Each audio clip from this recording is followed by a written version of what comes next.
आपली जी अभय योजना ती महाराष्ट्र शासनाच्या नगर विकास विभागाने काल मंजूर केलेली आहे। राज्याच्या उपमुख्यमंत्री माननीय नामदार सुनेत्राताई यांचं या ठिकाणी आभार व्यक्त करतो।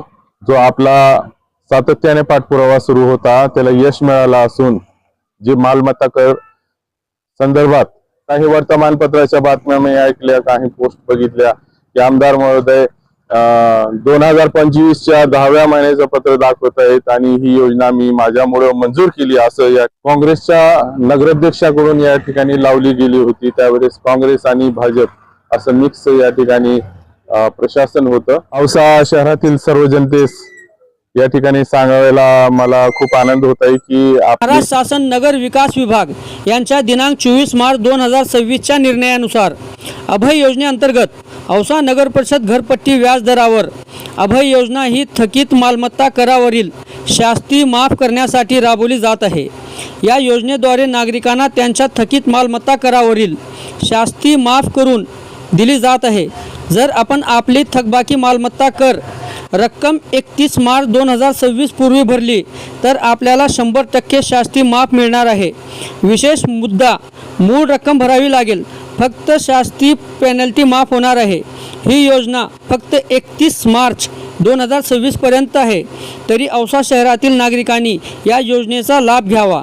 औसा नगर परिषदचे उपनगराध्यक्ष डॉक्टर अफसर शेख यांनी घरपट्टी व आमदार अभिमन्यू औसा शहरातील सर्व जनतेस या ठिकाणी सांगायला मला खूप आनंद होत आहे की आपली जी मालमत्ता कर संदर्भात जो आपला सातत्याने पाठपुरावा सुरू होता त्याला यश मिळालं असून आपली जी अभय योजना ती महाराष्ट्र शासनाच्या नगर विकास विभागाने काल मंजूर केलेली आहे।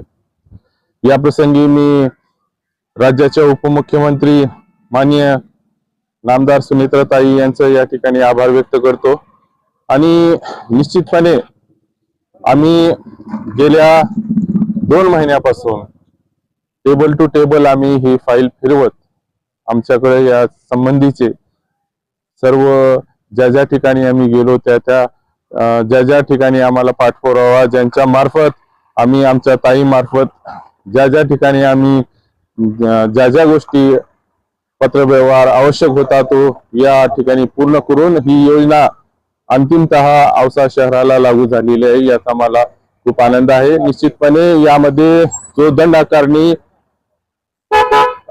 2014 साली काँग्रेसच्या नगराध्यक्षाकडून या ठिकाणी लावली गेली होती, त्यावेळेस काँग्रेस आणि भाजप असं मिक्स या ठिकाणी प्रशासन होतं औसा नगरपालिकेमध्ये। त्यावेळेसच ही शास्ती लावली गेली होती।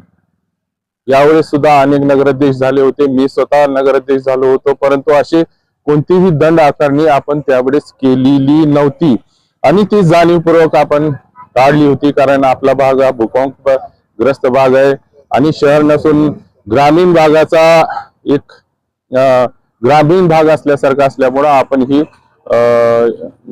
त्यावेळेस ही दंड आकारणी आपण टाळलो होतो। तरी परंतु आज काही वर्तमानपत्राच्या बातम्या मी ऐकल्या, काही पोस्ट बघितल्या की आमदार महोदय 2025च्या 10व्या महिन्याचं पत्र दाखवत आहेत आणि ही योजना मी माझ्यामुळे मंजूर केली असं या ठिकाणी गवगवा करीत आहेत। ते साफ चुकीचं आहे। निश्चितपणे जर त्यांनी ऑक्टोबर महिन्याच्या 2025च्या ऑक्टोबर महिन्यामध्ये जर पाठपुरावा केला असता तर 1 महिन्यानी 2 महिन्यांनी ही योजना मंजूर व्हायला हवी होती। परंतु मला या ठिकाणी सांगायचंय की औसा शहराच्या जनतेने आम्हाला या ठिकाणी जन्मत दिलेला आहे, ते आपण कृपया स्वीकारावं आणि माझी विनंती राहणार आहे की नगरपालिकेला वारंवार आपण कोणत्या तरी मार्गाने या ठिकाणी जो त्रास देण्याचा प्रयत्न करीत आहात तो त्रास अफसर शेख यांना नाही, निश्चितपणे नाहीच। कारण हा त्रास औसा शहराच्या सामान्य जनतेला होत आहे। आपण या शहराचे सीसीटीव्ही जे माय भगिनींना माऊलींना या ठिकाणी आश्वासन दिले होते ते या ठिकाणी रद्द केले। त्यानंतर औसा शहराची प्रशासकीय इमारत असू द्या, औसा शहराचं कॉम्प्लेक्स असू द्या किंवा ज्या स्टॅच्यू पार्क महापुरुषांचं 5 महापुरुषांचं आपण या ठिकाणी पुतळा उभारण्याचं आश्वासन दिलं होतं विधानसभेला दिलं होतं, नगरपालिकेला दिलं होतं, ते सुद्धा आपण या ठिकाणी रद्द केलेलं आहे.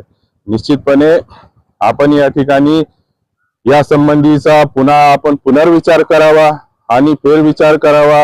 या ज्या काही चांगल्या गोष्टी आहेत, कारण आपल्याला या पुढे सुद्धा या ठिकाणी विधानसभेला समोर जायचं आहे, आपल्याला औसा शहराच्या जनतेपुढे जायचं आहे. निश्चितपणे आपण जे आश्वासनं औसा शहराच्या जनतेला दिली होती ते या ठिकाणी आपल्याला पूर्ण करायचीच आहेत. आता जी जिल्हा परिषद पंचायत समितीमध्ये जी परिस्थिती झाली आहे त्याच्यातून सुद्धा आपण या ठिकाणी बोध घ्यावा आणि औसा नगरपालिकेला निश्चितपणे आपण आकडून या ठिकाणी त्रास होणार नाही याची दक्षता घ्यावी, कारण हा त्रास औसा शहराच्या जनतेस होणार आहे.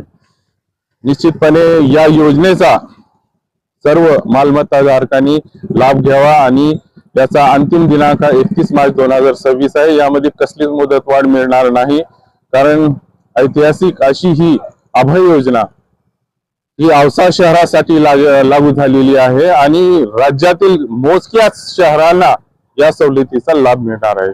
त्यामुळे माझी पुनः विनंती राहणार आहे, मी माझ्या स्वतःच्या ज्या मालमत्ता आहेत, प्रॉपर्टी आहेत, त्याची सुद्धा या ठिकाणी आजच या ठिकाणी भरणा केलेला आहे. त्यामुळे मी सर्व माझ्या औसा शहरवासियांना या ठिकाणी पुनश्च विनंती करतो. धन्यवाद.